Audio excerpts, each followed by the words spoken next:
the AT&T teleconferencing service. Enter your access code or meeting number followed by pound.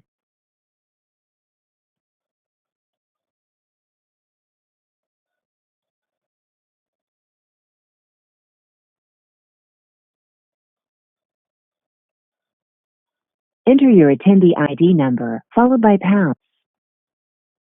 Your line has been muted. Press star 6 to unmute your own line.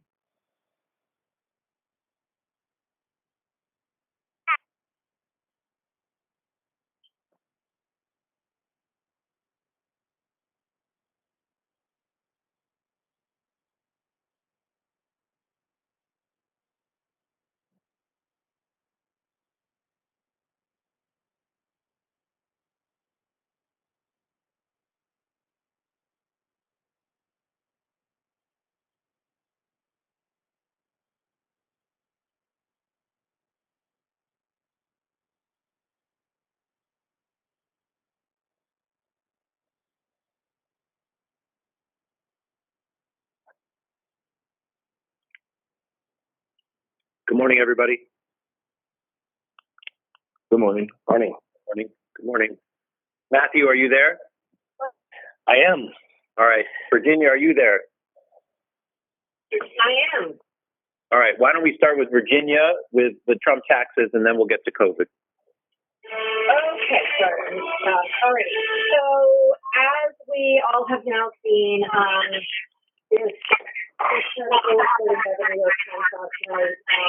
about the biggest one we have yet had on Trump taxes. The headlines, just to walk through this, it was obviously a very long report, but the headlines that he paid $750 in taxes the year he was elected president, and the next year he paid no income tax at all in the 10 to 15 years. And this obviously brings up a slew of questions. There's the national security angle, which Marquardt is handling. He could owe more than $300 million in loans, which come due over the next 4 years if he's elected president.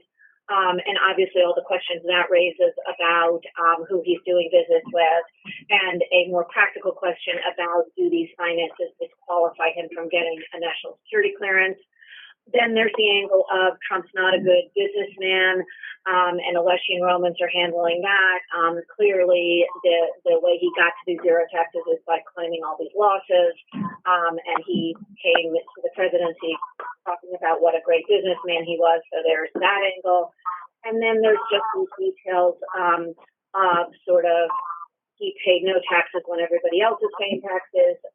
He wrote off during The Apprentice more than $70,000 for his haircuts.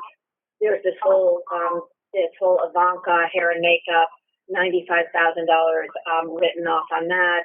And obviously Biden is jumping on this, a new ad overnight, talking about the people who pay less taxes than he did, including nurses and healthcare providers. The other thing that is looming out there on this whole tax thing is the Vance decision. The arguments were on Friday, and so now we could get a decision any moment on whether or not his tax returns need to be turned over to the grand jury. And I think those are sort of the big headlines on taxes. Okay. Why don't we open it up on president's taxes and anything that anybody wants to bring up about this, and then we'll get to coronavirus.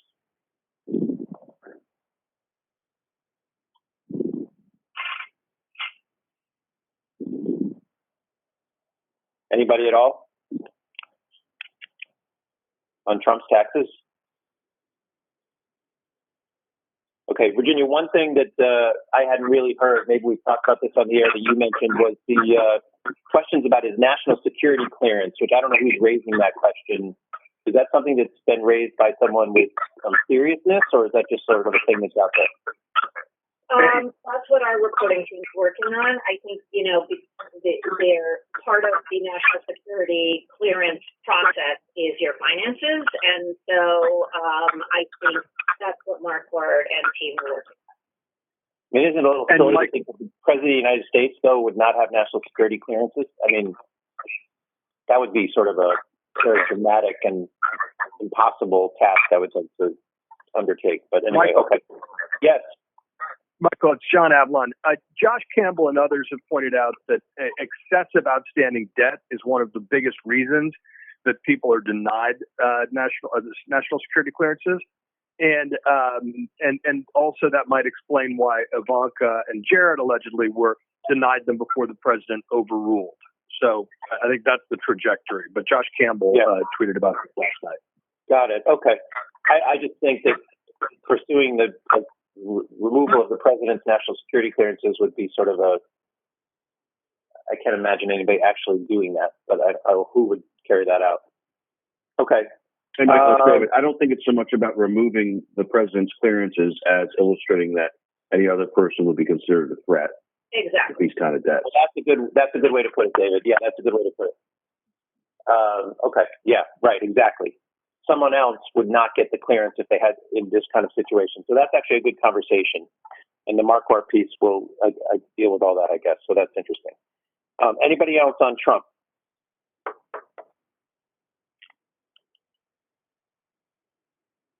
Okay. I do think the fact that we've been hearing from the president about an audit for all this time, and that there actually is an audit, so he was telling the truth about that, which most people, not most, I shouldn't say most, many people assumed he wasn't telling the truth about that he was just blocking his taxes. But the story of the audit and how much money he will owe if he loses this audit, which will be with interest and everything over $100 million, he will owe the IRS, payment due as soon as the determination is made, is a very significant story. And first of all, because yes, he is under audit, although as we know, an audit doesn't prevent anyone from showing their returns, as he's claimed that he can't show them because of the audit. So that part's not true.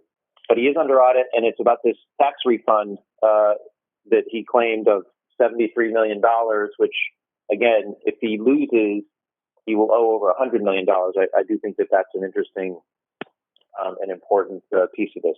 All right, so if nobody else has anything on Trump taxes, we can always come back to it later. Matthew, why don't you pick up with COVID, because there is a lot going on there.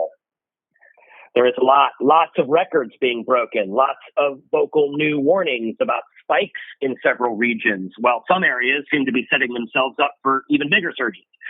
We are now at over 7.1 million U.S. cases, almost 205,000 deaths in the U.S., globally getting very close to 1 million deaths. The U.S. trend of increasing cases a day holds up about 27% over the last 2 weeks. That average at 44,000 new cases a day. That is a bad place going into the rest of fall and winter, say the experts. Hospitalizations, as John Berman observed on New Day, are no longer dropping, leveling off at 30,000, even ticking slightly up after coming down for months and months. We're hearing the strongest words of warning we've heard in a while in New York City as in-person school starts this week, while Florida is full speed ahead with bars and restaurants and more, so we'll track those numbers even more closely now. And then in the battle of politics versus science, a federal health official telling CNN this morning that CDC Director Redfield is concerned Scott Atlas is arming the president with misleading information. That official was reacting to an NBC report that one of its staffers overheard Redfield on a plane about Scott Atlas saying, quote, everything he says is false. A CDC statement not denying this, and a source close to the situation telling us, quote, overall, the story is accurate. This as the White House pivots away from daily guidance from the coronavirus task force, according to Fauci. Key regions to watch, key numbers. 21 states headed in the wrong direction on the CNN map. Over the last 3 days, 8 states all reported their highest single day of new cases since the pandemic began. In New York City, health officials are warning of alarming increases in certain neighborhoods, particularly Brooklyn and Queens neighborhoods, threatening to shut down non-essential businesses and private schools only in certain areas if outbreaks aren't brought under control today. The state is still doing better than most, but the state did see over 1,000 cases for the first time in a long time this weekend. We have Bryn in New York City. Also watching New Jersey, which has had several spiking days and its highest single day since early June this weekend. And then there are the Midwestern states we've been talking about a lot. Some of them have been in that red rising section on the map for days and days now. Wisconsin, Minnesota, the Dakotas. We've talked about Wisconsin a lot. We will continue to. It reported its highest ever single day increase Saturday, nearly 3,000 in one day. It's at triple the daily case rate of a month ago. We have Omar Jimenez in Chicago on the Midwest line. And then there is Florida. There is a lot at stake in Florida as it opens businesses, restaurants, bars with no limits, even though its positivity rate is 10% or more. The case numbers are currently flat after declining, but there's so much at stake here because if the numbers don't change, it will certainly be held up as an example to inform other states that want to reopen more. If those numbers do change for the worse, obviously this becomes an example of what Fauci's been warning about in just about every interview, that states reopen too soon after the numbers go down a little, then they come back up a lot. So we shall see. We've got Nick Valencia and Natasha Chen available in Atlanta on the southeast part of the story. In terms of schools, New York City, a day away from a big move on in-person schooling after months of fears and tension. Obviously, the preschools and some special needs programs started that staggered plan last week. But tomorrow, a lot of the 1.1 million students and 75,000 teachers begin a mix of in-person. The city's got a COVID situation room set up to monitor and contact trace. Whoa. A lot of feedback there. Yeah.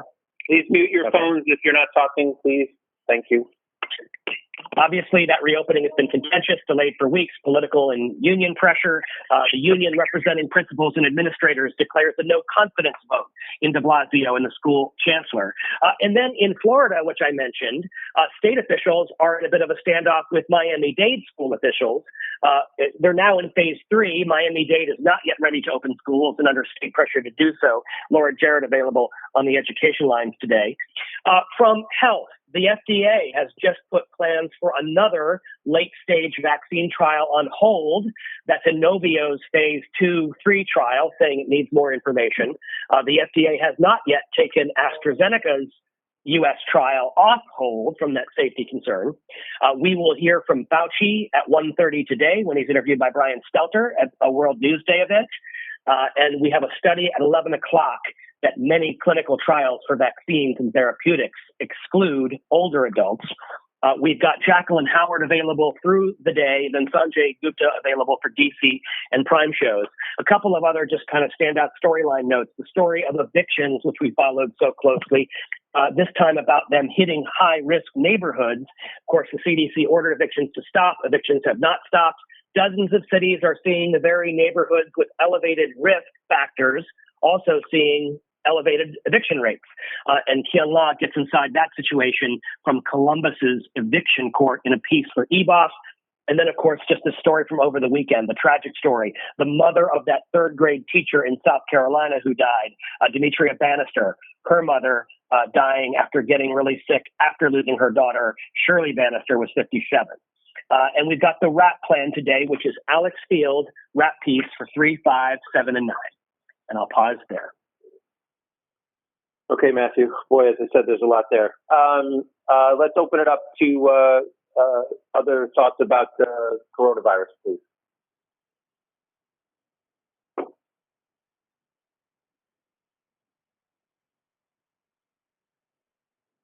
Anyone on coronavirus? Do you want the White House side of it? Yeah, sure, Virginia. Go ahead. There's 2 o'clock events that the president has today, presumably on testing, and we'll see what he has to say about that and the vaccine. Just to point out that over the weekend at this SCOTUS event, which we'll talk more about, it is Dr. Wein said, if I were to custom design a super spreader event, that is what it would look like, including the HHS secretary with no mask on for parts of it. And then just to note on the stimulus package, clearly these economic numbers faltering, and just to note Vanessa's incredible piece today, that everyone is under pressure to come up with something. So it looks like the Hill could look at some sort of pared back bill. Yeah. Okay. And obviously there's still there's distance within the Democrats and there's distance to the White House and to the Republicans. So still complicated, but maybe something will happen. All right. International on Corona. Hey, so just a line out of Russia this morning. The Kremlin has told us that Putin is considering being vaccinated with their vaccine ahead of a possible trip to South Korea. So we're just trying to learn more about that. We haven't heard of a world leader getting vaccinated yet. We don't know the dates for that trip, but we're on top of it. And Matthew Chance is on that story. In the UK, 1,700 students were forced to lock down in college residences after COVID outbreaks. Cases continue to creep up in the country. Meanwhile, Boris Johnson is facing backlash from within his party over his handling of COVID. A group of MPs now want a government debate on getting more parliamentary say over handling of the virus in the country. So Scott McLean has that story. France is introducing a 10p bar curfew in big cities. Meanwhile, COVID admissions and ICU units in the Marseille region have tripled since the beginning of September. So Melissa Bell has those lines. A Matt Rivers package is out today looking at how the poor in Mexico are struggling to deal with COVID. Washing your hands is one of the basics, as we know, of preventing this disease, yet many in these worst hit areas can barely get their hands on clean running water.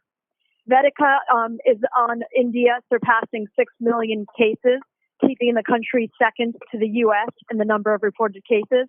And then just lastly, we have reporting from David Culver in China, who's asking frozen food importers not to order food from COVID hotspots after incidents of imported seafood was tested positive for the virus. So that's where we start this morning on that. Okay. Thank you, Penny. Business on COVID. Michael, good morning. U.S. stock futures rising sharply this morning. A snapback from last week's lows. Investors bracing for tomorrow night's debate, where we're going to get clarity on the economy and also the U.S. job report out for September later on this week. This will be the last one before November 3rd and 4th. Investors also bracing for mass layoffs in the airline industry as that prohibition on layoffs ends. Romans and Alessi up on those wider threads. And as I mentioned, airline employees are days away from losing their jobs. Tens of thousands of flight attendants, pilots, and mechanics could be furloughed starting Thursday. We've seen airline executives at the White House in a last-ditch effort to save jobs. Pete Montine is available around Adona on that. And as Virginia mentioned, we talk about airlines, but hotels also hemorrhaging jobs at an astonishing rate, hitting the minority community far worse than others. One specific profile that Vanessa did on a worker, she lost both of her jobs due to COVID, as well as a husband. It completely drained her retirement account and questions over how she's going to provide for her 5-year-old daughter. It's a fantastic piece again. And that is where we begin on COVID. Thanks, Richard. All right. Again, anybody have anything that they just heard on COVID or anything that Matthew brought up? Real quick, Michael, Ben here from CNN Spanish. Out of Peru, we have a story about, obviously, 6,000 Peruvians are participating in the Chinese vaccine testing. We actually sit down with one of these volunteers to talk about the process and how that's going in that country. Thanks. Okay, thank you, Ben. Anyone else?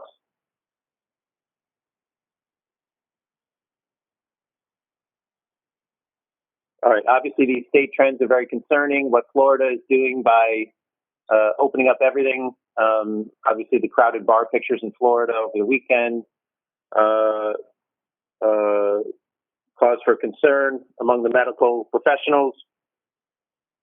The fight between the CDC director and Atlas's influence on Trump, that's something we've been talking about regularly. But this is obviously just a new advance in that battle that's going on and where Trump is getting his information. I think the Trump and the task force, whatever the task force is now presenting on the testing today, that their update on testing is interesting the day before the debate. I'm sure that they're trying to do something to head off questions in the debate about the president's comments on testing. So, he can, my guess is say, well, just yesterday I announced that we're doing more testing than we've doubled our testing efforts or whatever it is. We'll see. But this seems to be geared towards probably the debate tomorrow night. I think that's about it from me. All right, Matthew, why don't you go to other domestic stories, please? Sure thing. In this widespread western wildfire disaster, Napa Valley, wine country, the latest region in the hot zone, the glass fire in Napa County went from nothing to more than 2,000 acres over the weekend, jumping roads and forcing thousands of mandatory evacuations not contained. Very strong images overnight. Also very strong images from another fire, the Zog fire near Redding, California, in Shasta County, burning 7,000 acres and a red flag warning in place over much of Northern California. So this is likely to get worse again. We've got Dan Simon in Napa County, Josh Campbell traveling in for later. Then in the fallout of the Breonna Taylor case, the only officer facing any charges set to face a judge today. This is the former detective, Brett Hankerson, expected to be arraigned at 3:30. He's expected to plead not guilty. You've also got this legal showdown between attorneys for the Taylor family and for Kenneth Walker, filing motions demanding the release of grand jury transcripts and evidence. The attorney general is resisting doing that. And then there are these body cams all floating around. We cleared one Friday night showing the chaos and the aftermath of the shooting involving one officer. Vice has put out a couple of other purported videos showing the arrest of Kenneth Walker and how he was supposedly treated. We've been working to authenticate those for a couple of days, so we'll see if those clear today. More to come on that. Shimon Prokupez on the ground in Louisville. And then finally, just this Joe Montana saga and trying to find out more about who is this woman accused of trying to kidnap his grandchild from a playpen, 9-month-old grandchild. Montana and his wife confronted her and took the baby back inside the Malibu home. And that's it. Yeah, and they haven't released any details beyond that, right? Right, exactly. Okay. All right. Other international stories? Hey, Michael. Yeah, just two I wanted to flag. A man known as Russia's propagandist in chief, who's the host of the country's flagship current affairs show, sits down with Matthew Chance for his first exclusive U.S. TV interview to discuss the election. He says it's like flipping a coin, trying to determine the outcome, and that the U.S.-Russia relationship is in a downward spiral, and the election outcome won't change this.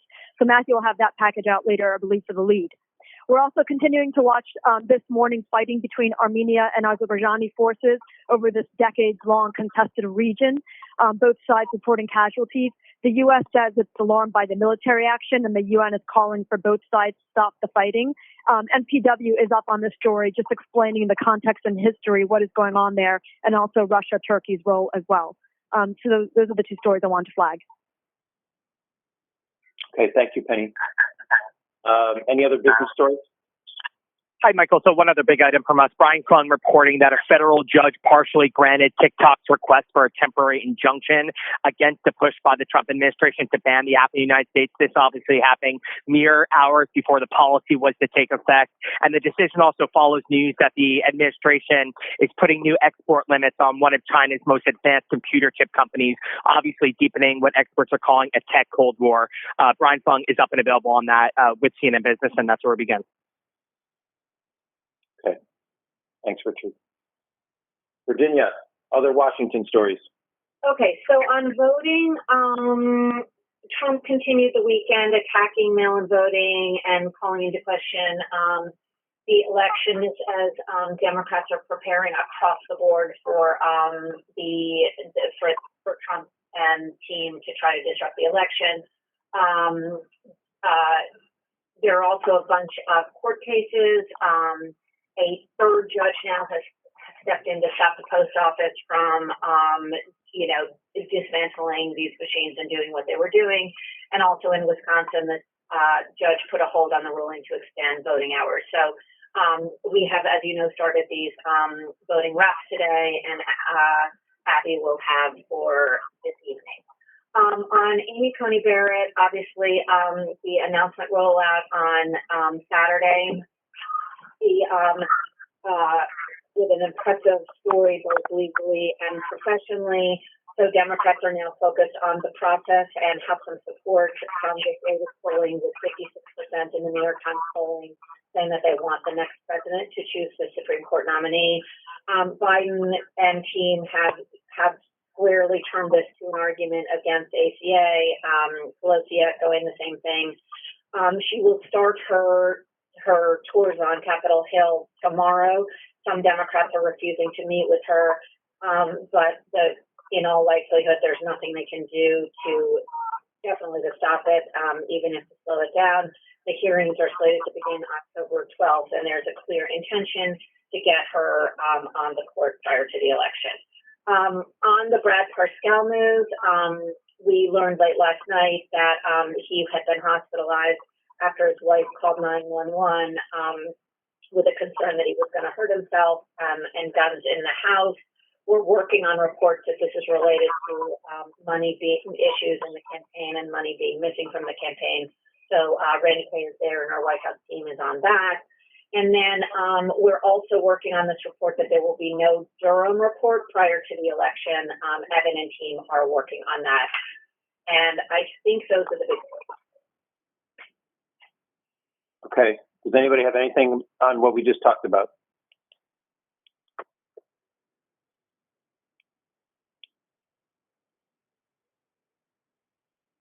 Okay. Politics. Okay, so this obviously is the day before the big debate day. Biden has no public events today. You know, all these other things of the COVID rise, taxes, all of this front and center for tomorrow. We're learning details about the candidates not shaking hands, 70 people there, all of whom will be tested beforehand. And then there was this nonsensical Trump continuing to say that Biden is taking performance-enhancing drugs and needs to take a drug test. Not that we care, except that the Biden campaign did issue a very colorful statement on the topic last night. The only other thing I want to mention on politics is we are attributing, well, it's a Rick Gates book that says Trump suggested naming his daughter Ivanka as his running mate in 2016. So just another detail in the post. And that's what I have. Okay. So Mike Pence was the second choice. Anybody have anything on politics? Yes, I mean, speaking of Ivanka, I really think we need to highlight more this whole, you know, the $750,000 payment to her that Trump made while she was already working for the Trump organization, you know, that he used to deduct from his own taxes. I mean, you know, he's trying to bring up a lot of dirt and speculation around Hunter Biden, and it's just like that, you know, whether it's legal or not, what he did. I just think we need to sort of, you know, highlight that more. It just sounds crazy to pay her when she's already working and then to sort of use that to reduce his taxes. Yeah, I agree, Janita. Anderson talked quite a bit about that last night, but I agree that it's something that we need to continue to pursue. Certainly so many questions around that, and how, you know, was it just another example of, hey, we just need more deductions, just put this down and give it to Ivanka or something, and who knows where that money really was or ended up, et cetera. And as you said, she already worked for the Trump organization, so she was already being paid to do the work that she was also then getting consulting fees for. How does all that shake out? I absolutely agree that that's certainly an interesting piece of this. And also, you know, it's just sort of how the Trump family, if you go to the Mary Trump stuff and the stuff with Trump and his dad and everything else, there's constantly been sometimes factual or sometimes factually proved already, other times just alleged, that the family moving money around and doing different things for either tax purposes or hiding money or whatever it is, or keeping it from other family members and on and on. There's so many things involved in the Trump family and how they move money around. There could be certainly a whole takeout on that if you want, dating back to his father giving him money starting at age 3, et cetera. Anybody else on any of this?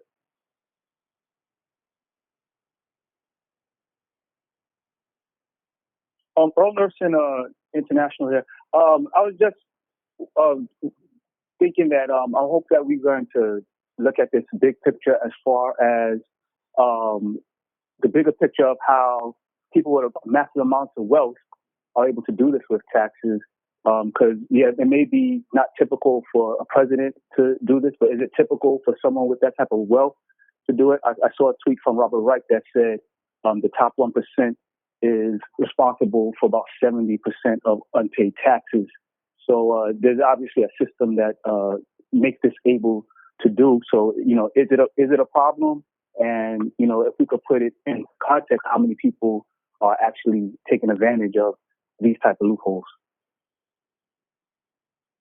Yeah, I think that's an excellent point. And again, it's been presented that Trump is even an exception among the very rich in terms of how little he was paying.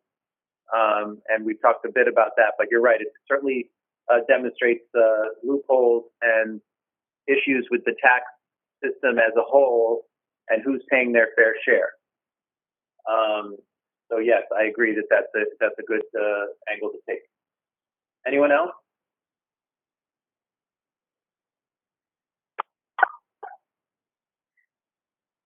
Virginia, just one other note from me. The other front page story in the Times, which won't get noticed by many people because of the tax thing probably, is the ransomware attacks on local voting systems and, the potential havoc that hackers could cause on election night and others with ill will towards the United States having an election that's not chaotic and wreaking havoc with the system. So I think that that's a good angle to chase down and maybe even have somebody go to one of these places that's been hacked already or been attacked by a ransomware virus. Okay, let's go to digital. Hey, morning, Michael. We had 26 million uniques on Friday, and then about 22 on Saturday and Sunday. Pretty low, actually, comparatively for the last 6 months. Amy Coney Barrett and the NYT bombshell were obviously our big stories of the weekend. This morning, the tax bombshell that reveals Trump's image is a sham. That's the headline on Collinson in our T1. It is getting 22,000 concurrents, so that is a strong start to Monday morning. Stelter's analysis pairs really nicely with it. This is an emperor has no clothes moment, so that's a good read and watch. The top Senate seats most likely to flip from Simone Pathé. This is in our top 5. Brad Parscale, attempted suicide. New York City spike in cases showing the virus is still a force to be reckoned with, in the words of Governor Cuomo. And then our debate preview from Maeve Reston, what Biden and Trump need to accomplish tomorrow night. That rounds out our top 5 this morning. Also today, there's a really great John Avlon perspective piece coming from business. The working headline is Trump's long con comes at a real cost to U.S. taxpayers. Avlon says Trump's actions evoke the infamous words of another New York real estate magnate who inherited her money, Leona Helmsley. She said only the little people pay taxes. Except this time, the contempt for hardworking men and women who pay their taxes comes from the President of the United States, who has been revealed to be either a crook or a loser or both. So, John, thank you for that piece. It's really strong. We've got a handful of really unique COVID headlines from Investigate on the eviction moratorium. It's bad, and it's going to get worse. The coming wave of evictions in the hardest hit communities. This is Casey Toland's Investigates piece. We're going to go big with that. How climate affects pandemics. It spreads more easily with wet and cold weather, and a look at how climate change affected the 1918 pandemic. We're putting that all in one piece. Christina Klein noted that over the weekend there was a lot of audience interest for just looking ahead for the pandemic. What's going to come in the fall and winter, and we saw that on our sites and on the competitive set. So we're going to stay with that. A good international story. We've talked a lot here and elsewhere about Sweden. Many countries are continuing to look at Sweden's so-called light touch COVID response. Here's why it could backfire, how Sweden is unique, and how it's still not really working out for them. So that wraps all of that up in one piece. On SCOTUS, if you haven't seen it yet, Joan Biskupic's great Amy Coney Barrett profile, Run, Don't Walk. It's really good. The headline is a proven conservative with a compelling personal story.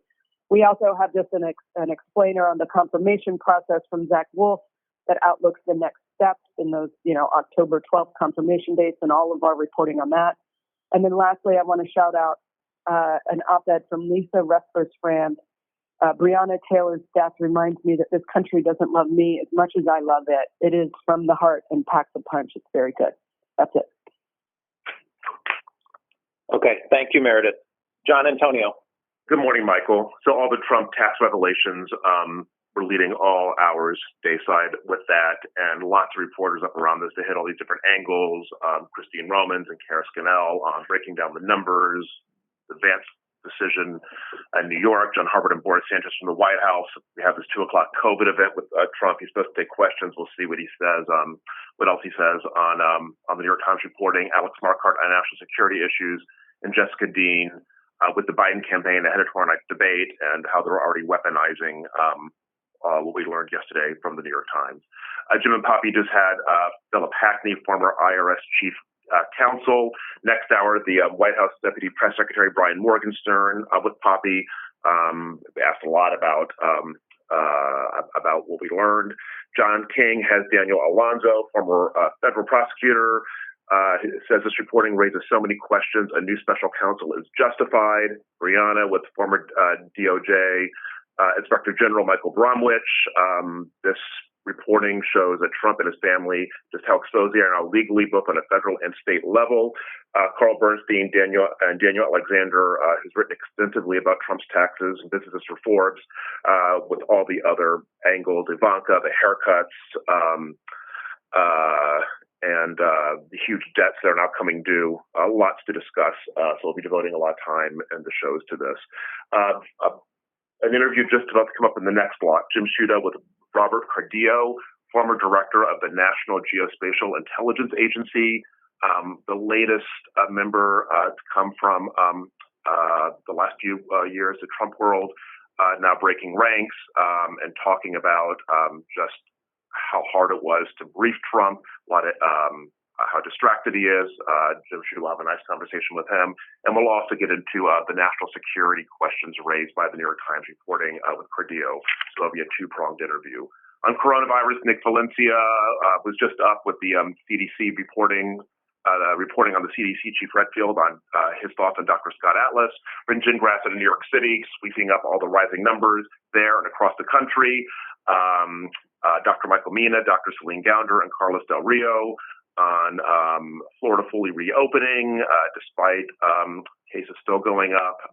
And we're watching the worldwide death count, which could be surpassing 1 million at some point today. Also, it's been mentioned the South Carolina story, that heartbreaking story of the teacher who died, and then her mother also died. We have people who knew them, booked with Brianna, colleagues who knew both the mom and the daughter who died. Vanessa Yurkovich's piece on hospitality workers feeling the pain will air next hour. And rounding out our coverage, Dan Simon on the wine country wildfires, Phil Mattingly on the confirmation timeline for Barrett, and Randy Kay on Brad Marscale. Okay, thank you, John. Washington. Morning, Michael. The lead's going to pick up at 3 o'clock today. We got Pam in for Jake. Of course, we'll do Trump's taxes, latest from the White House, debate prep as well, Biden campaign analysis, and we'll get to the security clearance issue and more. We'll watch the 2 p.m. testing event. We got Alex Field with our coronavirus wrap at 3 o'clock. Dr. Seema Yasmin judges as well there. And on Supreme Court, we'll go to the Hill for the timeline and look at potential impact on healthcare and election integrity. Joshua Geltzer of Georgetown's Institute for Constitutional Advocacy and Protection joins us. At 4 o'clock, we'll package from the White House on taxes. Abby has our voting rights wrap piece, and we've got Arizona's Secretary of State Katie Hobbs. On coronavirus, William Hazeltine joins us. Also, Senator Mike Vaughn is with us on SCOTUS, and we'll ask about taxes. And then Matthew Chance has that spot on Russia propaganda. And in the Situation Room, Jim Acosta is in for Wolf tonight. We'll be following all the latest on Trump's taxes and see what else we learned today on each of these angles, national security, political implications, etc.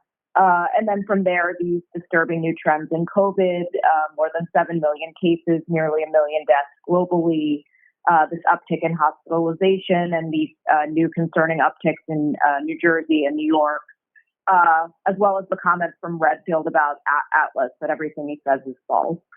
We'll watch Fauci at 1:30 with Stelter. We'll have the Alex Field wrap piece, and we'll try to get our international whips in as well. Abby Phillip has the election security piece, and we'll be following developments on the Amy Coney Barrett front, head of her tour on the Hill that begins tomorrow. We'll follow on Brad Parscale, and we'll be looking ahead to tomorrow night's debate. That's where we're starting. Okay, thanks, Em. Does anybody have anything else for today? Hey, Michael, it's David. I just wanted to point out that something that's getting a lot of traffic in Catholic social media is an interview the Pope gave to La Repubblica this past March, where he referred to tax evasion as the structure of sin, and then commented favorably on another writer's observation that failure to pay your taxes can be a grave crime that results in things like lack of respirators, hospital resources, etc. Given all the conversation we've been having about Catholicism in the courts and our current politics, I think it's probably something we're looking into and maybe asking some people about. Okay, thank you, David.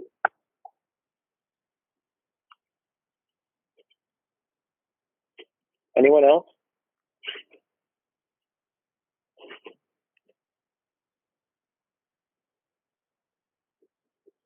All right. Thanks very much, everybody. Have a good day.